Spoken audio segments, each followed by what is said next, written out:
Hello everyone, this is Mithun Chakravarti. In this fourth practicum of our software engineering, we are gonna see about how to model an UML sequence diagram for our Campus Connect project, and also you can just work with the concept which I have gonna explain in your project too.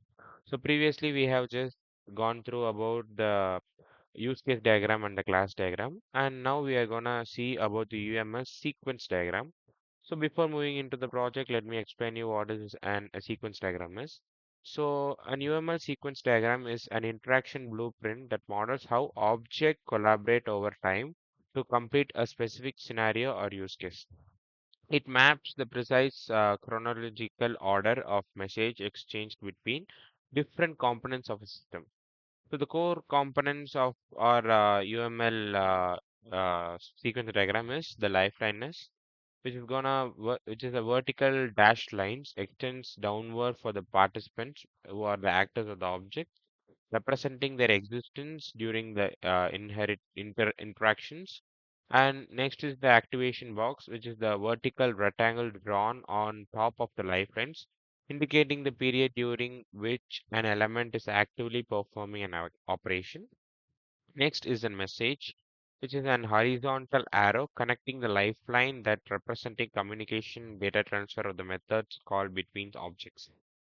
So when we come or enter into my project, this is the sequence diagram which I have developed for my package. I mean my Campus Connect project.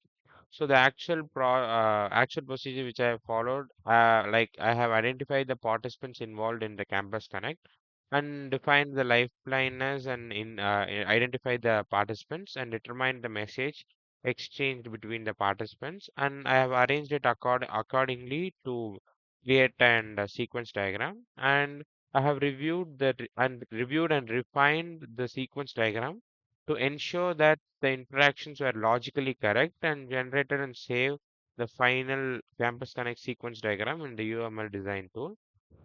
So when we see our UML sequence diagram, we can just clearly see that if the student clicks event, the event is gonna generate a request and it's gonna just fetch it from the backend and it's gonna just reveal the events which is gonna be conducted in the week so that the student can just accordingly uh, register for the event.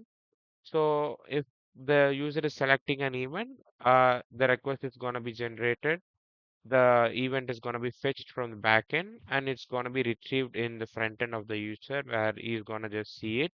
And if he clicks register, the submit registration, save registration is all going to be saved in the backend database where you can see here clearly. So this is the sequence diagram of our Campus Connect project.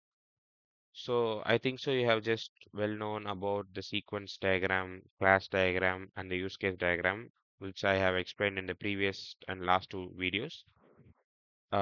This is the sequence diagram of our Campus Connect project. Thank you.